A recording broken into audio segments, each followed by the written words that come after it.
you know, it had perfect amount of give, so it didn't scratch it up, didn't mar it, didn't do anything. But the worst was like, there's, I don't know if you can see that, there's a loophole right there. They'd put a twist tie on it, which, I mean, I guess I should be grateful. That way it secured it.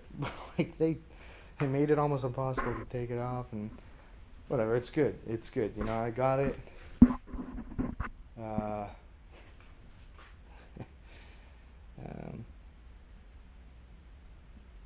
Pleased with it.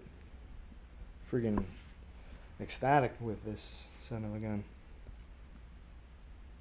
I mean, originally I started out only synthetic stocks. That was it, you know. As you can see, Ruger, Hawkeye, all weather, 243, Ruger Mark II, 223, all weather. Got the bull paddle there. SHR 970, 25/6. Zastava 22/250. Fucking, I'll do a video of these another time. Norinco 308, favorite gun right here.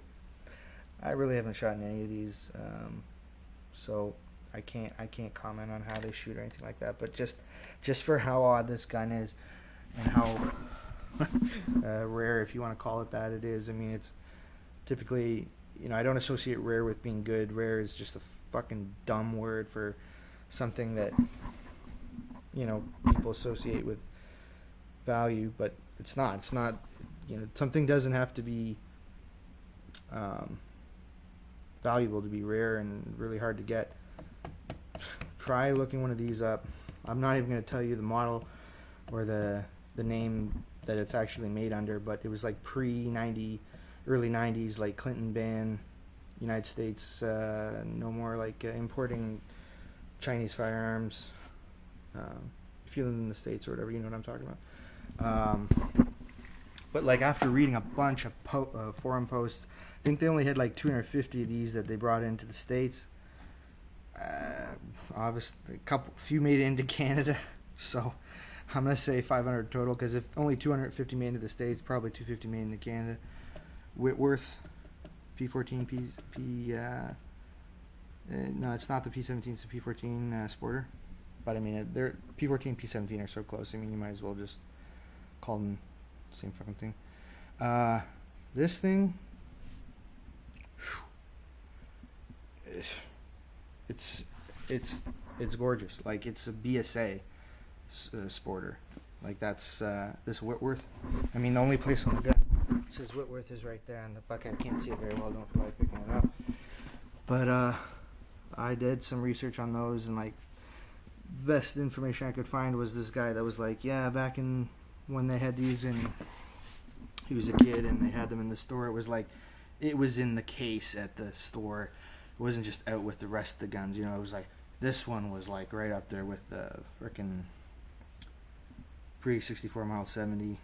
I mean, they just went all out on it. I mean, everything is just such high attention to detail. Like this piece right here, the butt, this, I think it's steel. Like, it's not steel, but it's just really high quality. I mean, everything about it is just like way above and beyond. I think I've seen one other of these that was like a SMLE version that might have been Whitworth as well.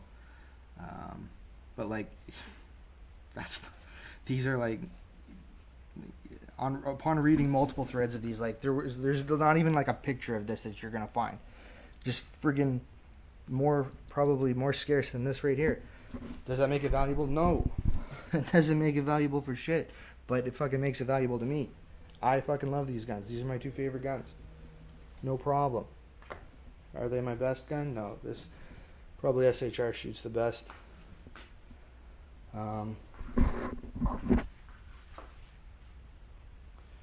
This is, I would have to say, overall, this is just a friggin' slam dunk home run. Friggin', like it. I like this right here. pulled the bolt out. Don't feel like putting it back in, but it's smooth. Like, don't think that a Remington can't be smooth. It's smooth as shit. Slick as snot. Yeah, I mean, I'll try to. I'm getting that Savage 110E back, so hopefully I'll put it like side by side with this one and that one just to take a look at the two. I think that'd be a good comparison. I'll have someone to get them out to the range, hopefully, and then that way you can actually see how they shoot, because that's what really counts here. You know, I don't buy guns just to keep them. I want to shoot them. So, got a 20 gauge H&R. Got a CVA Apex. I'd like to do a video on that. I have a Savage 222 Deluxe. I wanted to do a video on that. The wood stock on that was easily my best stock, and I don't know, I let it go because I don't know, I wanted to get this, obviously, and it was, you know, from years ago. Like, it's the build quality was very high, but I mean, you know, the Savage 340, you know, a million clones of it. It's good. And actually, I was hoping to get one that had the enclosed bolt face. There's like a version of that that doesn't have it has like a full-on Remington style enclosed bolt head. But no, it had a stock that was just, I mean, it was really, like, I don't know, finding a deluxe version of that gun is really rare. But I can't keep them all, so I let that one go, along with a BSA that I just bought that was like a early Imperial, like a Hunter. It looks like an Imperial. It was a full-on claw, but that one was really banged up, so I just let that one go. And yeah, I mean, should probably get this out to show you. There you go. Here's a little friggin' doozy. Bought this thing from Elmwood Ups. Yeah, this thing was like, I mean, you can see it just wasn't even brand new. Like, it had to just be completely brand new. Like, you can just see from the bolt, it's like,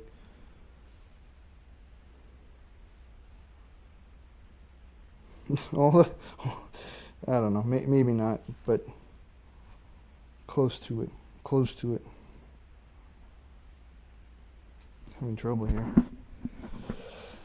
I can move this. People, get yourself a GoPro head mount thing.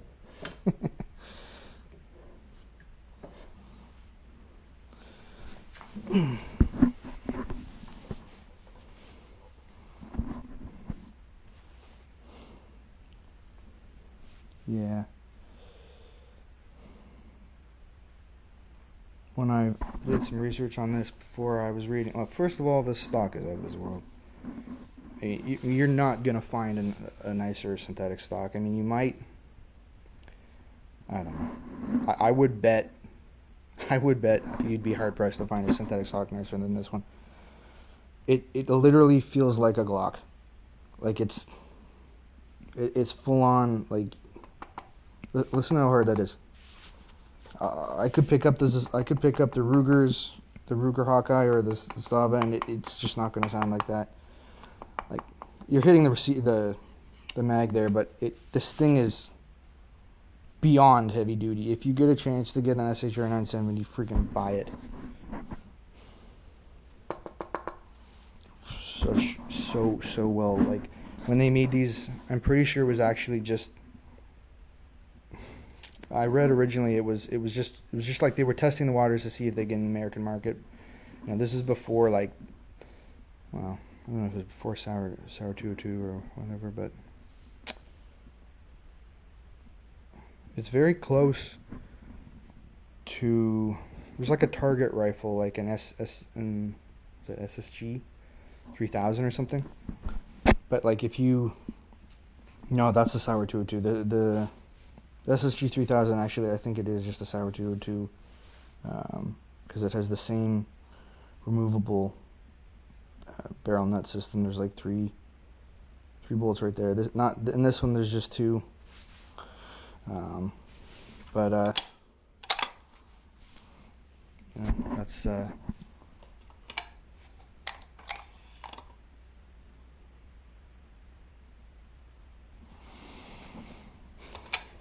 I oiled it up a bit, but I had one of these.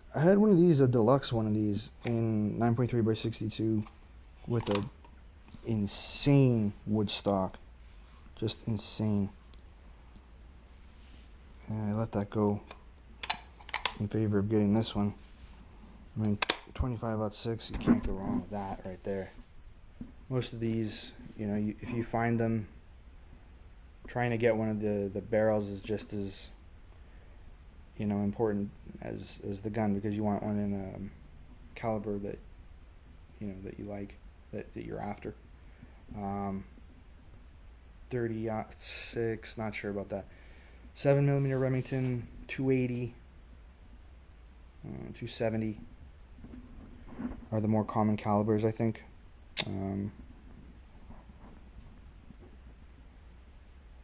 Like I said, I had 9.3 by 62. I've heard that these receivers are not always steel. This one is steel, and I tested it with the magnet, and so was the one on the 9.3. And that's actually one of the things I was worried about. That there's some wiring there. That this wasn't going to be, but it is. This is all steel. It's all steel.